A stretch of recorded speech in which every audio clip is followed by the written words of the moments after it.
దేవుని వాక్యంలోకి వెళ్దాం. గలతీయులకు రాసిన పత్రిక 4వ అధ్యాయము 15వ వచనం. గెలిషియన్స్ 4:15. మీరు చెప్పుకొనిన ధన్యత ఏమైనది? శక్యమైతే మీ కన్నులు ఊడబీకి నాకు ఇచ్చివేసి ఉందురని మీ పక్షమున సాక్ష్యము పలుకుచున్నాను. దేవుడు ఈ వాక్యములను దీవించునుగాక. ప్రియ సంగమా, ఈరోజు పౌలు గారు గలతీయులకు రాసిన పత్రికలోని ఒక మాటను దేవుడు మన ముందుంచి ఉన్నారు.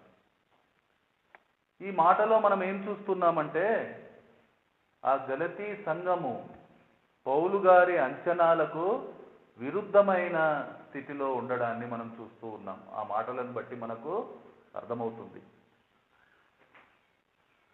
ఇది ఎలా అంటే, మనకు తెలిసిన వాళ్ళు మంచిగా ఉండాలని మనం కోరుకుంటాం. దానికోసం మనకు చేతనైనంత మనము ప్రయాసపడతాం. చివరికి వారి గురించి మంచిగా వింటాం. అది వారు చెప్పే మాటల ద్వారా కావచ్చు, వారు చేసే పనుల ద్వారా కావచ్చు, ఇంకా ఏదో ఒక రకంగా వారి మంచి స్థితిని మనము చూడగలుగుతాం. ఆ తర్వాత ఊహించుకుంటాం, ఎంతో నమ్మకం ఉంచుతాం, వాళ్ళు మరింతగా మంచి స్థితిలోకి వస్తారు, రావాలి అని. వాళ్ళ గురించి ఇతరులకు చెప్తూ ఉంటాం.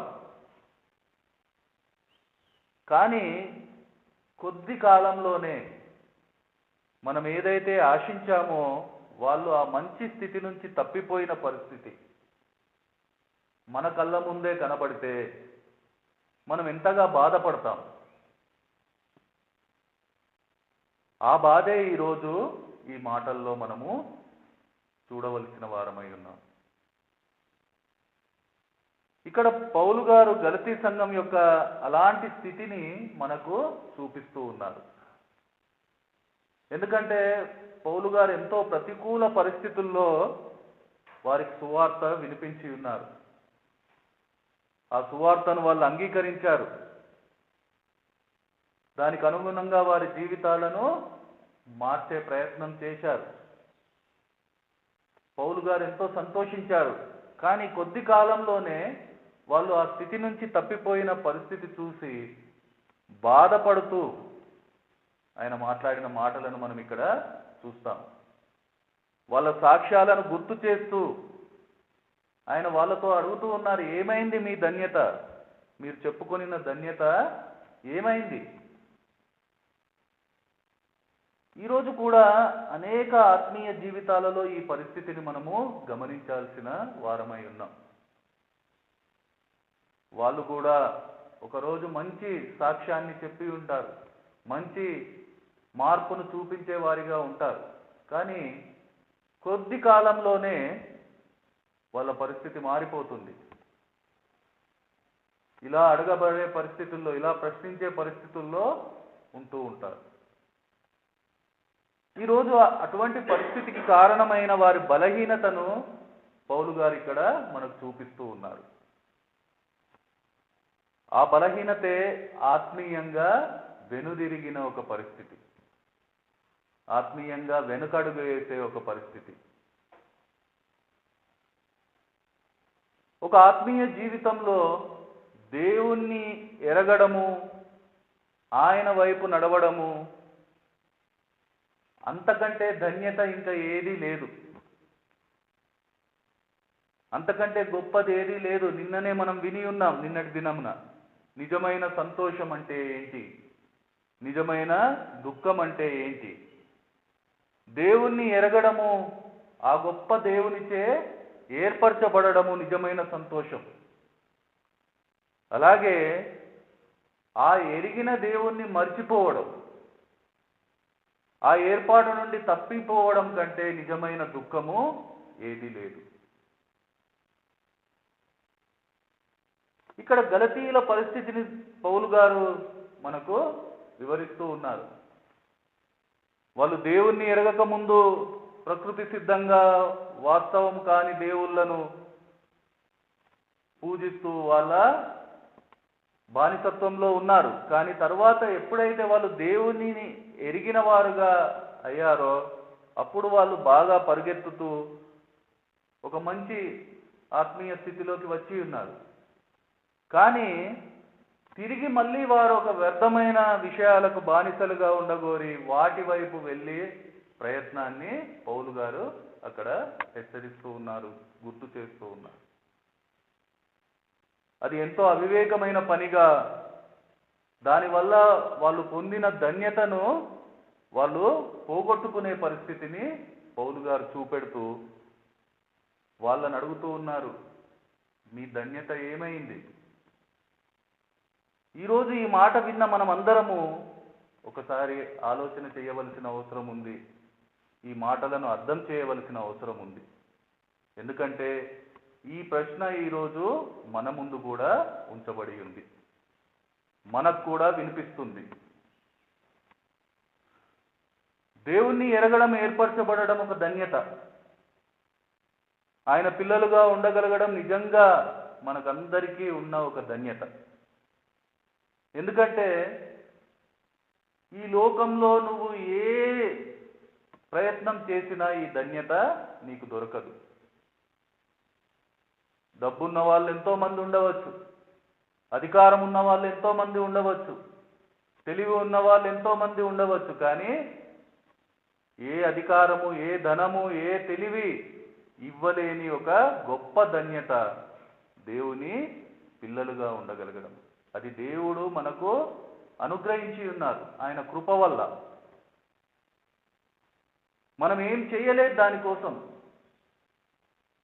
ఏం చెల్లించలేదు, కేవలం ఆయన కృప. అదే మన ధన్యత. అలాంటి పరిస్థితి నుంచి ఈరోజు వెనుక తిరుగుతున్నామంటే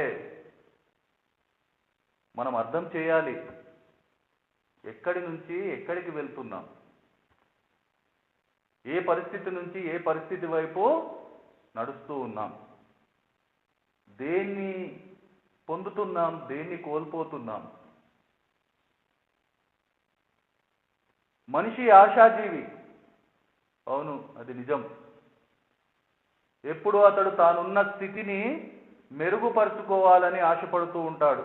అందులో తప్పు లేదు, అది సహజం. దానికోసం అడుగు ముందుకేయాల్సిన అవసరం ఉంది. ఒకప్పుడు ఆ పనిలో భాగంగానే ఒక అడుగు మనం వేసి ఉన్నాం, ఆ మెరుగైన దానిని పొంది ఉన్నాం. ఆ గొప్ప ధన్యత నీకు నాకు దొరికింది. దేవుడు అది మనకిచ్చారు. దేవునికి స్తోత్రం, హల్లెలూయా. నువ్వు మళ్ళీ వెనుకకు అడుగు వేస్తే దేనికి దూరంగా అవుతున్నావు, దేన్ని పోగొట్టుకుంటున్నావు? తిరిగి వెనుకకు అడుగు వేస్తే ఎక్కడికి పోతావు, ఏమి కోల్పోతావు? ఈరోజు మనము ఆలోచన చేయవలసిన అవసరం ఉంది. ఒక్క మాటలో చెప్పాలంటే దేవుడిచ్చిన ఈ ధన్యత నుంచి తొలగిపోవడం, వెనుదిరగడం అంటే ఆ ధన్యతను కోల్పోవడమే. ఆత్మీయంగా ఈ వెనుదిరిగే ఒక పరిస్థితి ఎంతో భయంకరంగా ఉంటుంది, ఎంతో తీవ్రమైన నష్టాలకు దారితీస్తుంది. అది శారీరకంగా కావచ్చు, మానసికంగా కావచ్చు, ఆత్మీయంగా కావచ్చు. ఎన్నో నష్టాలను మనం పొందుకోవాల్సిన అవసరం ఉంటుంది. ముఖ్యంగా వెనుదిరిగిన వారి జీవితంలో దేవుడు ఉండరు. దేవుడు లేని జీవితం ఎలా ఉంటుంది? మనము కొన్ని సంవత్సరాలు అనుభవించి ఉన్నాం. మన జీవిత కాలంలో ఎక్కువ సమయం అదే అనుభవించి ఉన్నాం. కానీ ఈరోజు తిరిగి వెనుకకు అడుగు వేసే పరిస్థితి మళ్ళీ మనల్ని ఎక్కడికి తీసుకుపోతుంది? ఆ పరిస్థితి వద్దనుకోనే ఆయన కృప వల్ల ఆయన ఇచ్చిన ధన్యతలోకి మనం రాగలిగాం. ఈరోజు తిరిగి ఆ ధన్యతను కోల్పోయే ఒక పరిస్థితి ఎంత భయంకరమైనది, ఎంత బాధాకరమైనది మనము అర్థం చేయవలసిన అవసరం ఉంది. ఎందుకంటే దేవుని వాక్యం అనేక సార్లు మనతో మాట్లాడుతూ ఉంది. లూకా సువార్త 9:62, లూక్ 9:62. యేసు నాగటి మీద చెయ్యి పెట్టి వెనుక తట్టు చూచు వాడెవడును దేవుని రాజ్యమునకు పాత్రుడు కాడని వానితో చెప్పెను. ఒకసారి దేవుని మార్గంలోకి వచ్చిన తర్వాత ఆయన వైపు చూస్తూ ముందుకు కొనసాగవలసిన ప్రయాణం ఇది. తిరిగి మళ్ళీ ఒకసారి నువ్వు వెనుకకు చూసే ఆలోచన కానీ వెనుకకు వేసే అడుగు కానీ నీ జీవితంలో ఉంటే దేవుని రాజ్యాన్ని నువ్వు ఏ రోజు పొందలేవు. విశ్వాస జీవితానికి గమ్యము దేవుణ్ణి చేరడమే అయితే, విశ్వాస జీవితానికి అంతిమ లక్ష్యం ఆ పరలోకంలో స్థానం పొందడమే అంటే, ఈ వెనుకకు అడుగు వేసే పరిస్థితి ఆ గమ్యంని నీకు చేర్చలేదు, ఆ స్థానాన్ని నీకు ఇవ్వలేదు. ఈరోజు అనేక మంది విశ్వాసులై ఉండి కూడా ఈ వెనుకకు చూసే గుణం అనగా లోకం వైపు చూసే గుణం ఉన్నారు. అందుకనే వాళ్ళు గమ్యం మర్చిపోతున్నారు, గమ్యం లేని పరుగు తీస్తూ ఉన్నారు. ఆ గమ్యం లేని పరుగు ఒకరోజు ఆగిపోతుంది. వారికి ఇంకా ఏమీ ఉండదు. అది ఎక్కడికి తీసుకెళ్తుంది? ఏదైతే మనము విడిచిపెట్టి వచ్చామో ఆ పాపంలోకే నిన్ను తీసుకెళ్తుంది, ఆ నరకంలోకే నిన్ను లాక్కెళ్తుంది. అందుకనే పౌలు భక్తుడు ఈరోజు ఆ మాటలను మనకు వినిపిస్తూ ఉన్నారు. వెనుక ఉన్నవి మర్చి ముందున్న వాటి కొరకై వేగిరపడుచు క్రీస్తు యేసునందు దేవుని ఉన్నత పిలుపునకు కలుగు బహుమానం పొందవలనని గురి యొద్దకే పరిగెత్తుతున్నాను అని తన ఆత్మీయ జీవితాన్ని అనుక్షణం మనకు గుర్తు చేస్తూ ఆయన ఈరోజు మాట్లాడుతూ ఉన్నారు. అలాగే రూతు 1:15, రూత్ 1:15, ఇక్కడ కూడా ఒక వెనుకడుగు వేసిన పరిస్థితి మనకు కనబడుతుంది. ఆమె ఇదిగో నీ తోడికోడలు తన జనుల యొద్దకును తన దేవుని యొద్దకును తిరిగిపోయినదే. ఈ సందర్భం కూడా మనకు తెలుసు. ఆ శపించబడిన మోయాబుకు వెనుదిరిగిన పరిస్థితుల్లో అక్కడ ఆ ఓఫ్రా చరిత్ర ముగిసిపోయింది. ఇంకా దాని తర్వాత ఎక్కడ ఆమె పేరు కూడా కనిపించని పరిస్థితి. బహుశా భర్తను కోల్పోయిన ఆమెకు ఇజ్రాయెల్లో భవిష్యత్తు లేదని అనిపించి ఉండవచ్చు. అందుకే ఆమె వెనుకకు వెళ్ళిపోయింది. ఆమె ప్రజల దగ్గరికి ఆమె ఏదైతే విడిచి వచ్చిందో అక్కడికి వెళ్ళిపోయింది. దానివల్ల ఏం జరిగిందంటే అక్కడితోటే ఆమె చరిత్ర అంతమైపోయింది. ఈరోజు కూడా ప్రతి ఆత్మీయ పరిస్థితుల జీవితంలో ఈ పరిస్థితి వస్తుంది. వెనుకక ముందుక అని నిర్ణయించుకునే పరిస్థితి, ఓర్ఫాకు వచ్చిన పరిస్థితి. ఆ పరిస్థితుల్లో నీవు నేను తీసుకునే నిర్ణయము మనల్ని చరిత్రలో నిలబెడుతుంది, లేకుంటే చరిత్రహీనులుగా మిగిలిస్తుంది. మనం ఆలోచన చేయాల్సిన అవసరం ఉంది. ఈరోజు వెనుక అడుగు వేసే ఆలోచన ఎంత ప్రమాదకరమైనది. అవును, లోకం ఆకర్షించవచ్చు, సాతాను ఆకర్షణలు మన ముందు ఉంచవచ్చు, కానీ మనం అర్థం చేయవలసిన అవసరం ఉంది. ఆ వెనుకడుగు వేసే ఆలోచన, వెనుకడుగు వేసే పరిస్థితి మనల్ని ఎక్కడికి తీసుకెళ్తుంది? అలాగే ఆదికాండం 19:26లో మనం చూస్తాం. జెనసిస్ 19:26 లోతు భార్య అక్కడ మనకు కనబడుతుంది. అదైతే ఒక ఉదాహరణగా దేవుడు చూపెడుతూ ఉన్నాడు. ఆయన స్పష్టంగా మనతో మాట్లాడుతూ ఉన్నాడు, లోతు భార్యను జ్ఞాపకం చేసుకోండి అని. ఎందుకు అనంటే ఆ వెనుదిరిగిన పరిస్థితి ఆమెను ఒక ఉప్పు స్తంభంగా నిలబెట్టింది. ఈ అంత్య దినాల్లో అనేకులు ఇలాంటి పరిస్థితుల్లోనే ఉంటూ ఉన్నారు. తాను వెనుకకు విడిచి వెళ్తున్న విషయాలపైనే లోతు భార్య మనసు లగ్నమై ఉంది కనుక ఆమె ఒక తీవ్రమైన శిక్షను పొందిన పరిస్థితి మనం చూస్తూ ఉన్నాం. ఇది మనకు అనేక గుణపాఠాలు నేర్పించే ఒక మాటగా దేవుడు మన ముందు ఉంచారు. ఒకటైతే మనం అర్థం చేయవచ్చు, వెనుకకు తిరగడం ఎప్పుడైనా ఎక్కడైనా ఎందుకైనా అది కీడుకే తప్ప మేలుకైతే కాదు. అది ఎప్పుడైనా ఒక శిక్షే మనకు. అందుకనే దేవుడు హెచ్చరిస్తూ ఉన్నారు, లోతు భార్యను జ్ఞాపకం చేసుకోండి.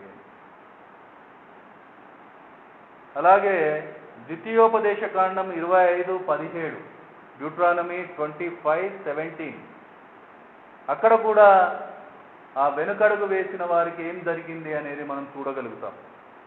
అతడు దేవునికి భయపడక మార్గమున నీకెదురుగా వచ్చి నీవు ప్రయాసపడి అలసి ఉన్నప్పుడు నీ వారిలో నీ వెనుక ఉన్న బలహీనులందరినీ హతం చేసెను. ఈరోజు ఆత్మీయ ప్రయాణంలో అలసిన వాళ్ళు బలహీనపడతారు. అందువలన వారు ఆత్మీయ జీవితంలో వెనుకడుగు వేస్తారు. ఇటువంటి బలహీనుల కోసమే ఎదురు చూస్తున్న శత్రువు వెంటనే వారిని హతం చేసేవారిగా ఉంటూ ఉన్నాడు.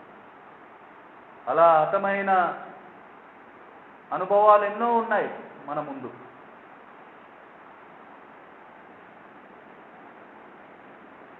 ఆ ప్రయాణంలో మనం చూస్తాం, కనాను దేశపు ఆత్మీయ ప్రయాణంలో అలసి బలహీనపడి వెనుకడుగు వేసి అమాలేకీయుల చేతిలో హతమైన వారి పరిస్థితి.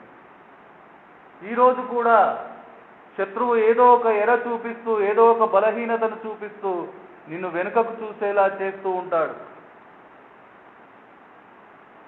ఏదో ఒక ఆకర్షణ నీకు కనిపించవచ్చు, ఒక ఎర నీకు అతడు వేయవచ్చు. కానీ మనం అర్థం చేయాలి, ఎర అనేది ఒక ఆహారం కాదు ఎప్పుడు మనకు, అది ఒక అపాయమే. ఎర అనేది ఒక ఆహారం కాదు, అది ఒక అపాయం మాత్రమే. అలాగే తప్పిపోయిన కుమారుని విషయంలో కూడా మనం అతడు తండ్రి నుంచి వెనుకకు వెళ్ళిన పరిస్థితుల్లో ఏం జరిగింది, ఎలాంటి పరిస్థితుల్లో అతడు నిలబడ్డాడు, అదన్నీ మనం ఎన్నోసార్లు విన్నాం. ఈరోజు అలా మన తండ్రి నుంచి దూరమైన ప్రతి పరిస్థితి మనల్ని అటువంటి పరిస్థితుల్లోనే నిలబెడుతుంది.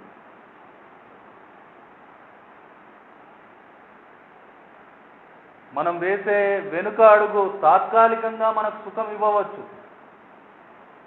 తాత్కాలికంగా మనకు మంచిగా అనిపించవచ్చు, తాత్కాలికంగా మనకు ఆకర్షణంగా కనబడవచ్చు.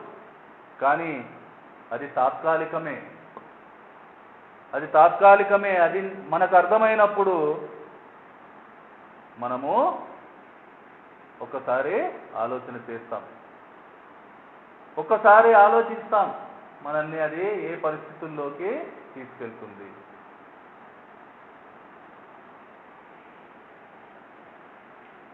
అది మన మొదటి పరిస్థితి కంటే